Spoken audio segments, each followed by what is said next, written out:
Workout तो मैंने वहाँ भी नहीं छोड़ा था, तो यहाँ भी क्यों छोड़ूं। वर्कआउट नहीं छूटता मुझसे, बट हाँ डेफिनेटली बहुत मिस कर रही हूँ। और मैं अकेली रहती हूँ तो एक आदत सी हो गई थी सबके साथ रहने की, सबके साथ उठने की, खाना सबके साथ बैठ के खाने की।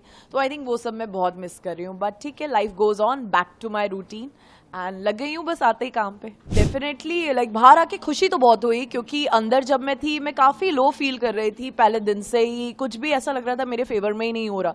स्टेज पे भी मुझे 2 दिन बाहर बिठा दिया गया था। 2 दिन बाद मैं घर में एंटर हुई, उसके बाद 3 दिन जेल में बैठ गई। फिर वीकेंड के वार पे भी बहुत ज़्यादा बैशिंग हुई मेरी, बहुत ज़्यादा कुछ बोला। इतनी बार आटे में मुंह गिरा दिया पहले वीकेंड पे, फिर सेकेंड वीकेंड में तो मैं बाहर ही हो गई। तो मुझे डेफिनेटली नहीं, कहीं ना कहीं लग रहा था कि गेम मेरे फेवर में तो बिल्कुल नहीं चल रहा। बहुत टारगेटेड फील हो रहा था मुझे। बाहर जब आई तब जाके मुझे बहुत बहुत ज़्यादा अच्छा लगा, जब मैंने देखा कि लोग वही बातें जिनके लिए मुझे अंदर बोला जा रहा था कि मेरी एक डिग्निटी है, ग्रेस है, मैं ऊंची आवाज़ में ज़्यादा बात नहीं करती, लड़ाई झगड़े वैसे मैंने नहीं किए, गाली गलौज नहीं हुई, किसी से बदतमीज़ी नहीं हुई। बाहर उन्हीं चीज़ों को अप्रिशिएट किया लोगों ने। बोला जैसे हम आपको सालों से जानते हैं, आप एग्जैक्टली वैसी ही थी, आपने एक डिग्निटी ग्रेस मेंटेन किया। लोग चाहते थे मैं वापस घर के अंदर जाऊं, एविक्शन से खुश नहीं थे मेरे। बहुत सारे पोल्स चल रहे थे, तो सब कुछ मेरे फेवर में था। फिर मैंने जनता की मतलब कुछ इंटरव्यूज़ किए रेडियो के, जिसमें मैंने डायरेक्टली फ़ोन पे बात की जनता से। तो बहुत खुश थे लोग मेरे डिसीजन से कि मैंने एक टास्क को 100% दिया। और बाहर आने से थोड़े डिसअपॉइंटेड थे सब लोग, मुझे फाइनलिस्ट देखते हैं। तो ये सब जब मिला तो मिक्स्ड फीलिंग थी, बुरा लग रहा था कि इतनी जल्दी आई बाहर। बट खुशी हुई कि लोग आज भी मेरे साथ हैं और आज भी वो प्यार और सपोर्ट बरकरार है। देखिए सलमान सर तो हैं स्ट्रिक्ट पूरे घर वालों के साथ, बट डेफिनेटली मुझे लग रहा था कि यार जिससे मेरी थोड़ी दोस्ती भी होती है उसको भी मुझसे दूर कर दिया जा रहा है। तो मैं बहुत अकेली हो गई थी। बट मुझे अकेले रहने से डर नहीं लगता, बट मुझे डेफिनेटली लग रहा था जब ज़्यादा और मेरी भी दोस्ती हो रही थी शुरू में, तो मुझे लग रहा था ये दोस्ती कहीं डेवलप होके कहीं जा सकती है। एक म्यूचुअल लाइकिंग थी दोनों की। बट जब पहले ही वीकेंड में उनको बोला गया कि ये दोस्ती आपकी और आकांक्षा की अच्छी नहीं दिख रही है, बहुत फेक लग रही है, वन साइडेड लग रही है, और मनीषा और आपका एंगल लोगों को बहुत पसंद आ रहा है, एंजॉय कर रहे हैं लोग, तो उन्होंने वैसे एक शिफ्ट मार दिया। उसके बाद मुझे वो मेरे आसपास नहीं दिखे, मुझसे कोई बातचीत नहीं कर रहे थे। उस टाइप की बातें जो वो पहले कर रहे थे कि वो मुझे इतना लाइक करते हैं, लाइफ स्पेंड करना चाहते हैं, वो सब कोई बातें उसके बाद हुई नहीं इस वीकेंड के वार के बाद। तो वो भी मुझसे दूर हो गए। अभिषेक को बोला गया कि आप रॉन्ग कंपनी में है पलक और आकांक्षा के साथ। पलक एलिमिनेट हो गई थी, बची थी मैं, तो मेरे से भी उन्होंने एक डिस्टेंस बना लिया। नहीं तो पहले अभिषेक और मेरा भी मुझे लग रहा था एक बहुत ही अच्छा बॉन्ड हो सकता है, जबकि आज भी मैं उनके लिए बहुत बहुत अच्छा फील करती हूँ और आई एम श्योर वो भी। बट फिर उन्होंने भी एक दूरियां बना ली मुझसे। तो मुझे डेफिनेटली लग रहा था कि मेरा गेम घर वालों के अगेंस्ट तो शायद है ही नहीं, क्योंकि वहाँ मेरा कोई ऐसा 1-on-1 लड़ाइयाँ नहीं हुई किसी घर वालों से।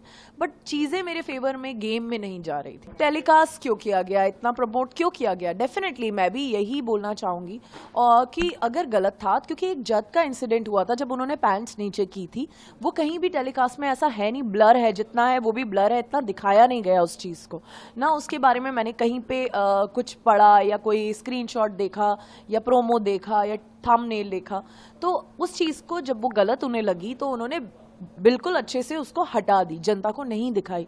तो अगर ये भी इतनी गलत थी तो फिर इसे भी हटा देते या इसे भी ब्लर कर देते, या मुझे एक इंस्ट्रक्शन दे देते कि आकांक्षा ये टास्क को यहीं रोक दीजिए, क्योंकि काफ़ी इंस्ट्रक्शन हमें वहाँ आते थे बैठ के, हमें बोल दिया जाता था आप माइक ठीक करिए, आप हिंदी में बात करिए। तो ये भी बोल देते कि इस टास्क को यहीं रोकिए, हम रोक देते अगर ये इतना गलत था।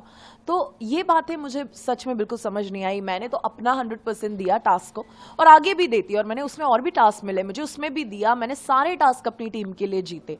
मैं बहुत खुश थी कि फाइनली लोगों को आकांक्षा पूरी देखने का मौका मिल रहा है, क्योंकि मुझे मौके बहुत कम मिले इस गेम में। और अभी भी अब टास्क हो रहे हैं वहाँ पे, अब मैं ऑलरेडी बाहर हो गई हूँ। मैं चाहती हूँ कि ये सब टास्क मुझे मिलते, क्योंकि मैं बहुत स्ट्रांग हूँ एज अ पर्सन, और वो मैंने उस टास्क में प्रूव किया। बट ऐसी चीज़ें करने का मुझे मौका बहुत कम मिला, और जहाँ एक मौका मिला जो मैंने किया उसके पीछे इतना बवाल हो गया। तो और मैं इवेक्ट हो गई, मैं बाहर हूँ आज घर के। बाकियों का तो मुझे नहीं पता, बट पूजा मैम का डेफिनेटली उन लोगों का एक रिश्ता है। जैसे वो कहते हैं कि वो उनकी चाइल्डहुड फ्रेंड हैं, वो लोग बचपन के फ्रेंड्स हैं, तो आई एम श्योर जब एक फ्रेंड्स होते हैं तो एक कंफर्ट लेवल होता है। अब हम लोगों के फ्रेंड नहीं है, तो हम तो उन्हें उतना ही जानते हैं जितने बाकी लोग जानते हैं कि वो शो के होस्ट है।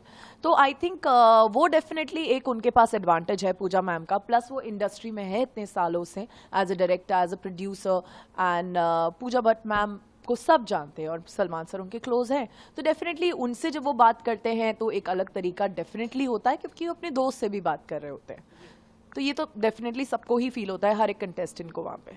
जब मैं घर पे अकेली बैठी हूँ तो ऐसा लग तो रहा है कि शायद थोड़े और अलग तरीके से खेलना चाहिए था, शायद शिद्दत से खेलना चाहिए था। मैंने खेला नहीं, मैंने एक रियलिटी शो को काफ़ी रियल लेके, जैसे मैं घर के बाहर हूँ वैसे ही मैं अंदर रही, और मैंने इतना कैलकुलेशन नहीं किया, हाँ यहाँ पे ये बोलूँगी तो ज़्यादा अच्छा दिखेगा, यहाँ पे ये बोलूँगी तो इसका फुटेज अच्छा जाएगा। अगर मैं ये सब कैलकुलेशन कर रही होती तो इमीडिएटली मैं इतना वक्त नहीं निकालती। अगर मैं सोचती कि हाँ जद और मेरा एक अफेयर का एंगल शायद अच्छा दिख रहा होगा बाहर, चलो मैं भी एक फुल ऑन एक अफेयर का एंगल दे देती हूँ, मेरे भी हैशटैग्स चल जाएंगे बाहर, मैं ये सब कैलकुलेट करती, शायद मैं ज़्यादा एक एंगल दिख जाता लोगों को, या कुछ और करती। लड़ाई जैसे वहाँ पे बेबिका है, वो हमेशा सोचती है कि यहाँ अब मैं कुछ ऑल आउट जाती हूँ, अब चिल्लाने लगती हैं वो एकदम से कुछ भी, क्योंकि उन्हें पता है कि ये दिखेगा। जबकि वो नॉर्मल जब मैं उनसे मिलती हूँ, जब वो खाना बना रही होती हैं, मेकअप कर रहे होते हैं, हम लोग साथ में वहाँ पे तैयार हो रहे होते हैं, तब वो मुझे बिल्कुल भी वैसी नहीं लगती, बिल्कुल सॉफ्ट लगती हैं और बहुत ही स्वीटली, आप कैसे हो आकांक्षा, आपको कुछ चाहिए, बहुत ही अलग तरीके से मुझसे बात करती हैं। कट टू जैसे ही कुछ ऐसी अपॉर्चुनिटी होती है वो उस अपॉर्चुनिटी को ले लेती हैं। तो लोग बहुत खेल रहे हैं वहाँ पे। तो जब मैं भी बैठी थी मुझे लगा कि शायद या तो ऐसा ही कैरेक्टर, ऐसा कुछ मुझे भी खेलना चाहिए था, पर मैंने वो नहीं किया और शायद इसीलिए मैं बाहर हूँ।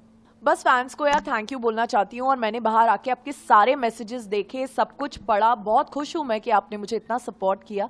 बस अभी मेरा बहुत बड़ा गाना रिलीज हो रहा है बस 2-3 दिनों में, तो उस गाने को भी सपोर्ट करिए। उसके बाद एक और रिलीज हो रहा है और बहुत बड़ी सीरीज, तो इस मंथ मुझे आपका सपोर्ट और ज़्यादा चाहिए। So keep loving me and thank you so much.